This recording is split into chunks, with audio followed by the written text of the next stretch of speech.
예, 오늘의 모닝 브리핑 시작하겠습니다. 연준 인사들이 금리 인하 잘했다, 이런 어떤 평가가 나왔고, 경제 지표가 양호하게 나오면서 3대 지수 소폭 올라가는 그런 모습을 보였습니다.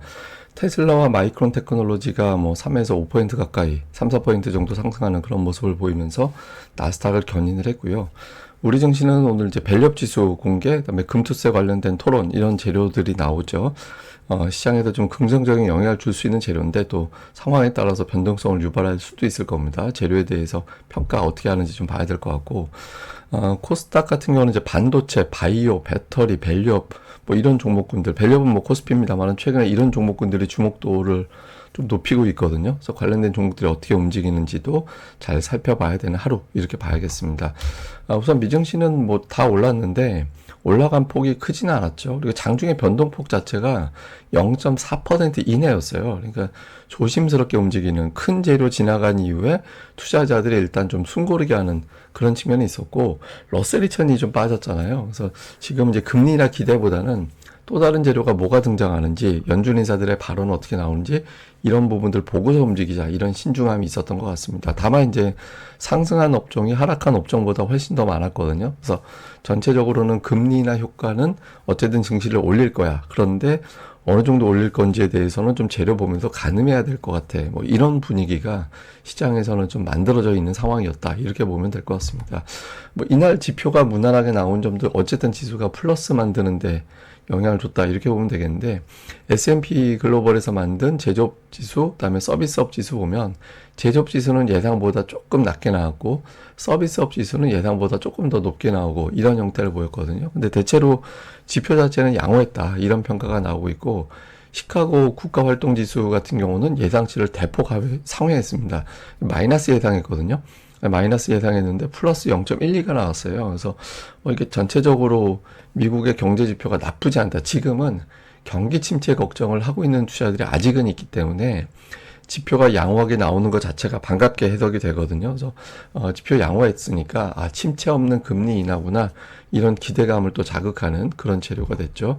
그리고 연준 인사들 발언이 이제 막 나오고 있는데, 이번 주에만 9명, 최소 9명 이상의 연준 인사들의 발언이 예정되어 있거든요. 라파엘 보스틱 같은 경우는 인플레이션 하락, 그리고 노동시장의 냉각이 생각보다 빨랐다. 그래서 이제 고용시장에 대해서 좀 평가하는 건 신중해지긴 했지만 해고가 증가하는 국면은 아니기 때문에 걱정할 정도는 아닌 것 같아. 뭐 이런 취지로 이야기를 했고요. 닐 카시카리 대표적인 매파죠. 근데 이 사람은 인플레이션 상황이 순조롭게 안정되고 있다, 그리고 인플레이션이 다시 튕겨 올라간다라는 증거는 없고, 경제 상황에 대해서도 소비가 양호해서 뭐 침체 신호는 없다라고 이야기를 했습니다. 그래서 향후에 추가적인 금리 인하 폭에 대해서는 데이터 보면서 판단을 할 건데, 다만 점진적인 인하, 0.5보다는 0.25를 선호한다라고 이야기를 했고요. 오스틴 굴스비 대표적인 비둘기파죠. 침체 없는 인플레이션이 진정되는, 이거 되게 유례 없는 건데 유례 없는 성과를 자신들이 냈다. 근데 다만 이제 지금 금리는 경제 분명히 부담이 되기 때문에 연착륙을 위해서는 계속 금리 내려야 된다.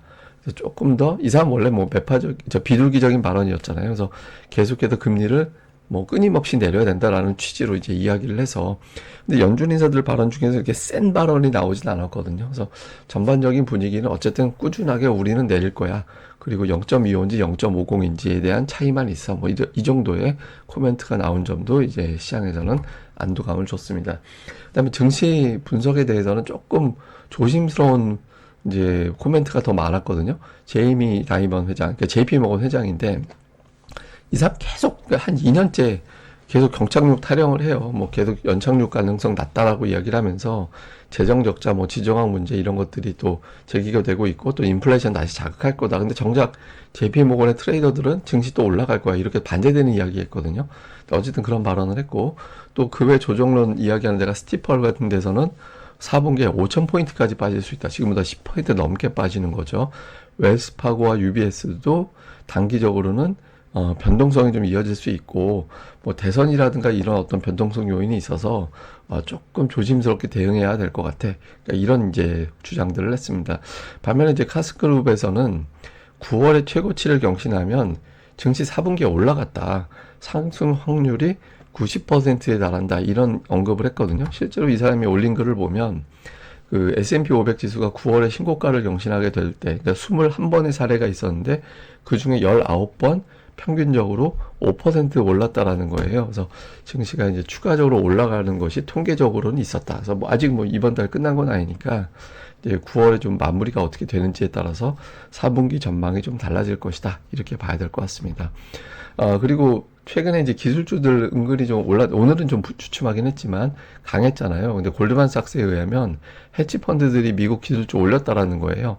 이제 금리 하락에 따라서 자금 조달하는 비용이 떨어지고 IT 제품에 대한 소비를 좀 늘리는 그런 계기가 될 것이다. 그래서 최근에 반도체라든가 장비 관련주를 매수하고 있고 또 엔터주도 매수했다라는 겁니다.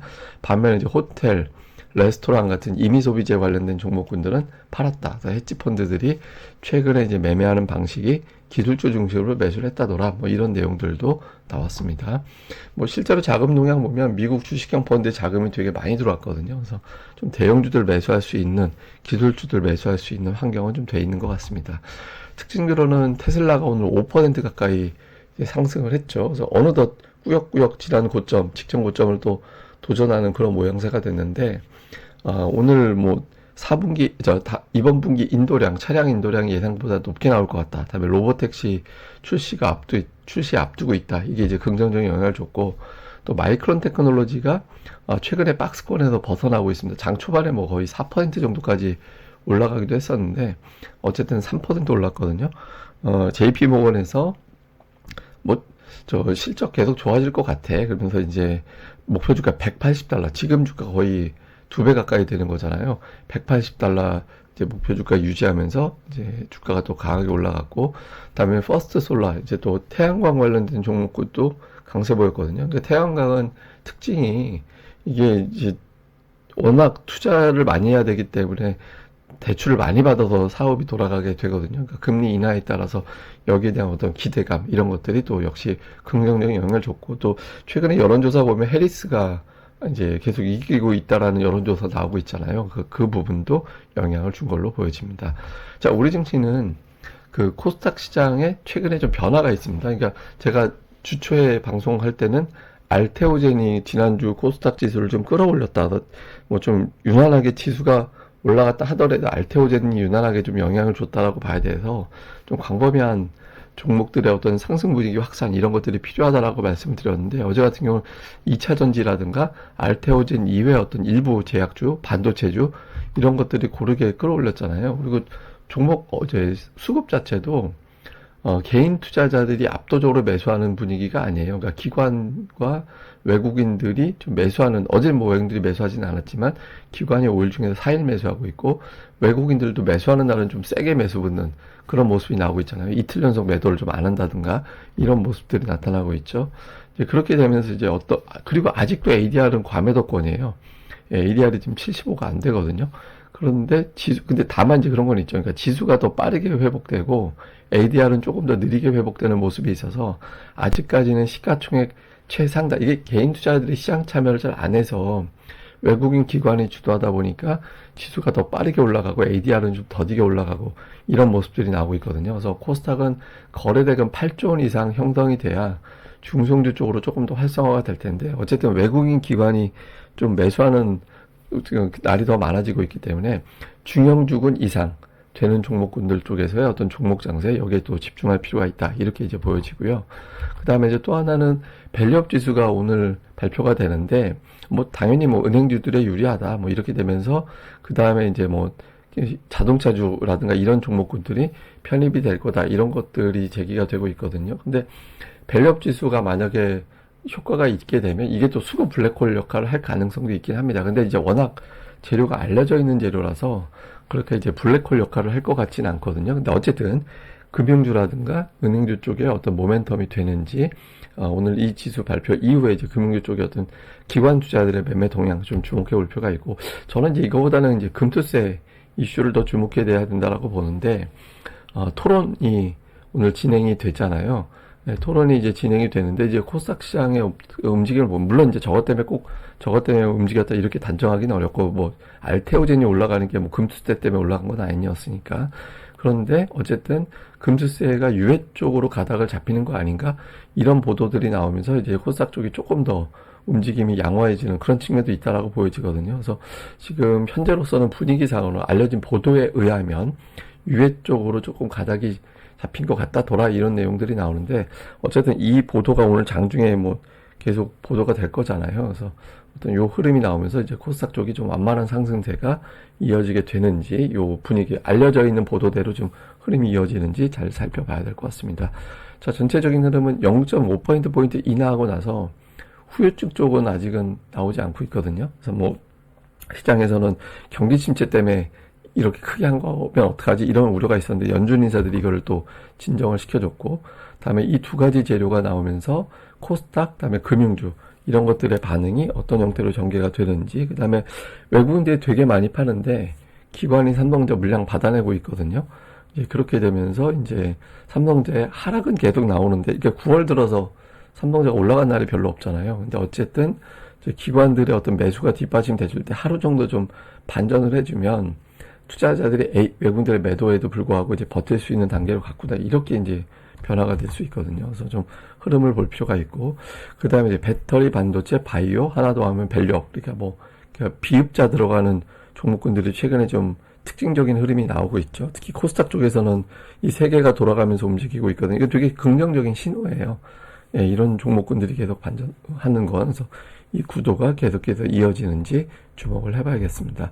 그리고 이제 삼성전자를 보면 최근에 외국인 지분율의 감소 속도, 그다음에 삼성전자 하락 속도 비교해 보면 주가의 하락 속도가 외국인 지분율의 감소 속도보다 훨씬 더 가파르게 나타났거든요. 이거는 외국인들 매도가 강한 것도 있긴 하지만 매도에 대해서 대기하는 매수세가 뒷받침되지 못하고 있는 그런 상황이다라는 거예요. 그런데 최근에 이제 기관 투자자들이 5일 연속 매수를 붙이면서 지수 낙폭이 1000만 주 파는데 0.6%밖에 안 빠지는 그런 모습이 나타났거든요. 그러니까 뭐 1200만 주 이렇게 팔 때 막 3% 가까이 빠졌다가 이제 그렇게까지 팔아도 방어가 되는 그런 모습들이 나오고 있죠. 이게 실제로 기관들이 매수하면서부터 500만 주 정도만 팔아도 주가가 2% 올라가는 그런 현상이 나왔잖아요. 근데 이게 지금 왜 이걸 보여드리냐면 기관이 사줄 때 플러스로 한번 돌리는 시도가 나와줘야지 이 기관들이 사는데 외국인들이 매도를 저렇게 해버리면서 주가가 못 돌리면 기관도 매도로 돌아설 때 지수가 크게 빠지는 그런 경향이 나올 수 있거든요. 그러니까 보통 삼성전자가 돌아설 때 어떤 형태로 돌아서냐면 완만하게 버틴다 이런 신호가 나오는 게 아니라 그냥 느닷없이 치고 올라가는 그런 흐름이 나오면서 이제 갑자기 확 돌리는 그런 경향이 나오고 있거든요. 그래서 기관들은 이제 추세선 하단, PBR 밴드 하단 여기에서 이제 저점 매수에 나선 걸로 보여지는데 기관들이 매수 붙어줄 때 하루 한번 큰 상승, 외국인들의 매도가 뚝 떨어지는 그런 흐름이 이제 타이밍상 한 번은 나와줘야 되는데 이제 그런 흐름이 나와주게 되지. 이게 시황상 되게 중요하죠. 그러니까 지수가 2600포인트에서 공방만 벌일 거냐 아니면 한번 이제 크게 올라갈 거냐 이거는 이제 좀 삼성전자의 어떤 흐름에 달려있다라고 누구나 볼 수 있잖아요. 그래서 이번 주 중에 이제 그런 흐름이 나오게 되는데 9월에 보시다시피 하루 빼고 그러니까 9월 첫날부터 따지고 이틀 빼고 다 빠졌거든요. 그래서 어떤 변화가 좀 생기는지 이번 주에 좀 집중적으로 살펴봐야 될 것 같습니다. 이게 이제 다른 종목에 영향을 주는 사안이기 때문에 좀 체크할 필요가 있다. 이렇게 보시면 되겠습니다. 예, 오늘 하루 또 잘 보내시고요. 저는 다음에 뵙겠습니다. 이 방송 구독하기와 좋아요 꼭 부탁드립니다. 감사합니다.